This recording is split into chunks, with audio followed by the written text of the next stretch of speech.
ये क्या? पिताजी अकेले कमरे में सोए हैं। महामंत्री के कहने के अनुसार यही समय उचित है। पहले मैं पिताजी को जगाऊंगा और अंतिम बार पूछूंगा पिताजी को, आप मेरे जायदाद का हिस्सा आप मुझे देंगे या नहीं? हेलो जी पिताजी, पिताजी। कमलराज, हाँ पिताजी। इस समय तुम मेरे कमरे में और इतने बड़ी रात में, क्या बात है? पिताजी, हाँ, मैं आपसे इतनी बड़ी रात में यही पूछने के लिए आपके कमरे में आया हूँ। अच्छा, मैंने आपको एक बार नहीं 100 बार कहा कि मेरे हिस्से का जायदाद आप मुझे बंटवारा करके मुझे दे दीजिए। मैं अपने हिस्से का जायदाद चाहे शराब पीकर उड़ाऊं या पढ़ाई करके उड़ाऊं, जैसे मानो मैं अपने जायदाद को अवश्य उड़ाऊंगा। कमलराज, फिर तुम वही बात बोल रहे हो। अब तुम्हें कुछ नहीं मिलने वाला है। कुछ नहीं मिलेगा, कुछ नहीं मिलने वाला है कमलराज। बेवकूफ कहीं का, अपने पिता के कंधों पर तुमने हाथ रखे हो। मैं तुम्हें श्राप देता हूं, तुम्हारे शरीर में कुष्ठ रोग हो जाएगा रे बेहुदा। मेरे गिरोबानों पर तुमने हाथ रखा है, अपने पिताश्री के गिरोबानों पर तुमने हाथ रखा है, तुम्हारे शरीर में कुष्ठ रोग हो जाएगा रे बेवकूफ। वो मत कीजिए पिताजी, आप कोई धर्मात्मा नहीं है जो आपके कहने से मुझे कुष्ठ रोग हो जाएगा। मैं आंखों से अंधा हो जाऊंगा, दर दर के भिखारी बन जाऊंगा। हाँ, ये मेरा श्राप है। आज मैं आपका राम नाम सत्य कर दूंगा तो जाकर मुझे ना तो कुष्ठ रोग होगा, ना मैं दर दर का भिखारी बनूंगा। आज आपको इस दुनिया से सदा सदा के लिए मैं विदाई कर दूंगा। देखिए आजा करिए हो भैया जी,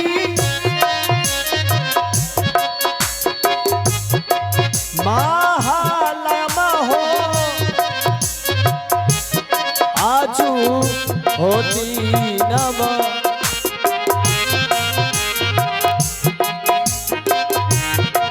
महालयमा हो करिए हो भैया जी, करिए भैया जी, पीता हो जी के।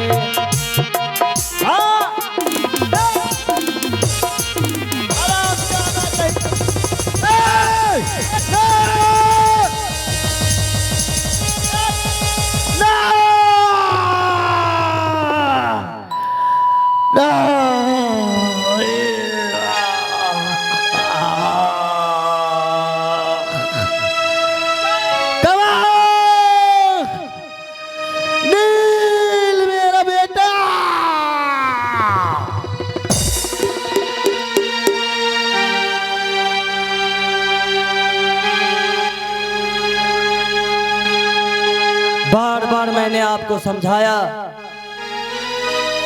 लेकिन आपने मेरे बातों को जरा से भी नहीं माना। आपने अपने मुख से अपने पुत्र को श्राप दे दिया कि मुझे कुष्ठ रोग हो जाएगा। देख लिया इसका परिणाम, तुम्हें अपना प्राण देकर चुकाना पड़ा बुढ़ा।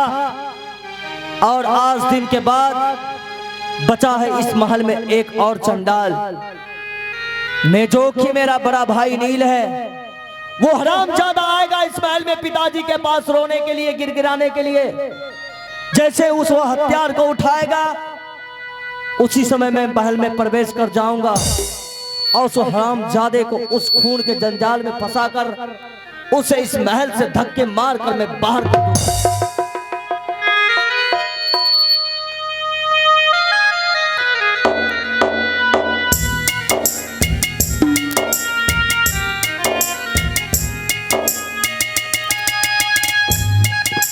हेलो चिक, हमारे शंभू जी।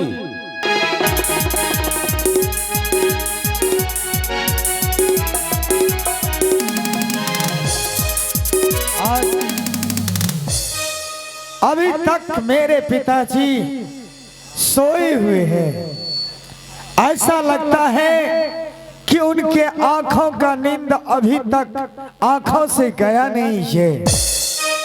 क्यों ना पिताजी को मैं जगाने से पहले उनका सेवा करना शुरू कर दो, तो अपने आप पिताजी जाग जाएंगे। और ऐसा ही पुत्र को करना चाहिए, अपने पिता को जगाना नहीं चाहिए। पिता का जब चरणों में उनके पुत्र जाकर उनका सेवा करना शुरू कर दे, अपने आप उनकी आंखें खुल जाता है। हाँ जुदीना हक करवई त भैया जी, वाह वाह, हे पिताजी के सेवा माल में।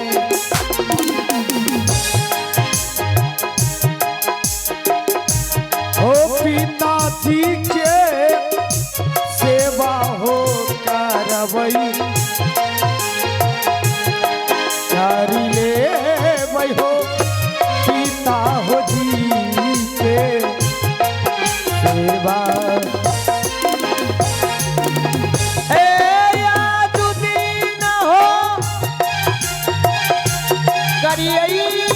भैया पिताजी के सेवा महल में, पिताजी के सेवा हो भैया जी, करिए भैया जी पिता हो जी के सेवा आनंद। नहीं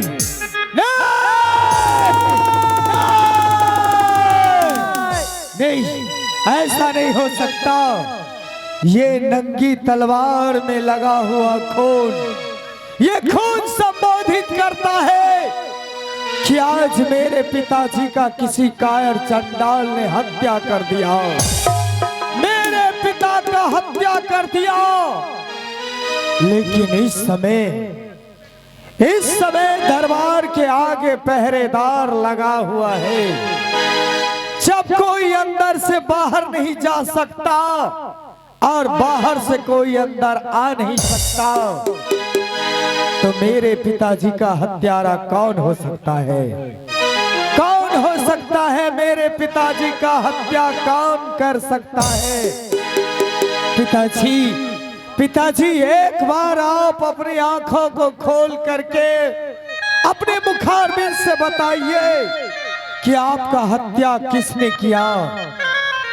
मैं उस चंडाल को इस संसार में जीवित नहीं छोड़ूंगा। हाँ पिताजी, मैं जीवित नहीं छोड़ूंगा।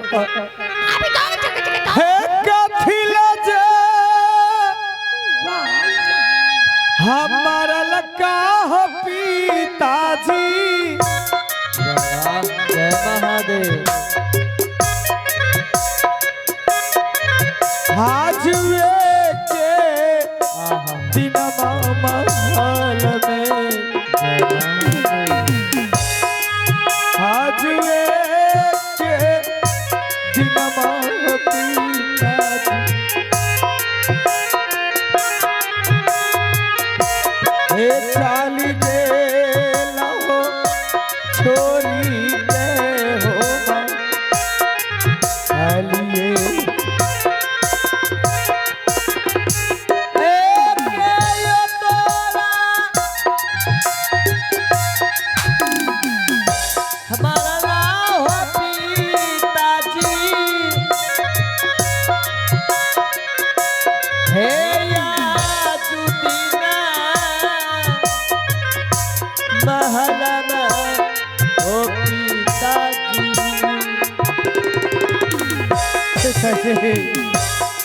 छोड़ के हो संसार को छोड़कर चले गए पिताजी।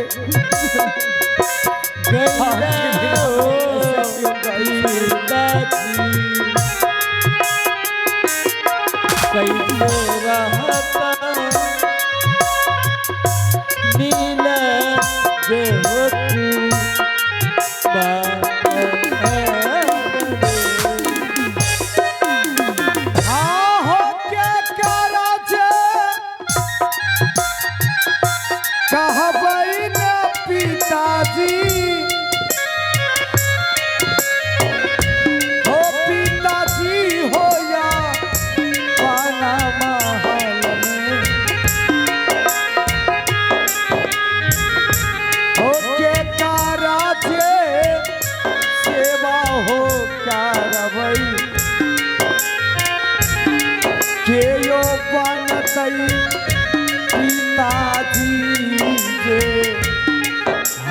करो।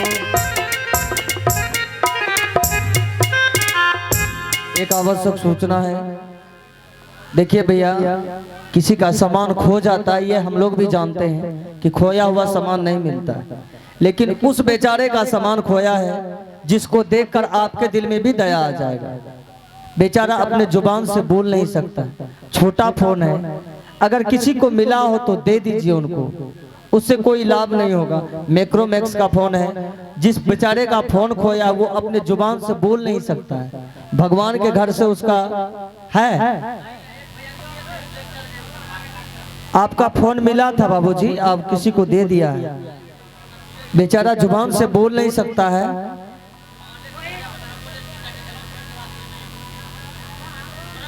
हाँ हाँ, छोटा वाला फोन, हाँ हाँ।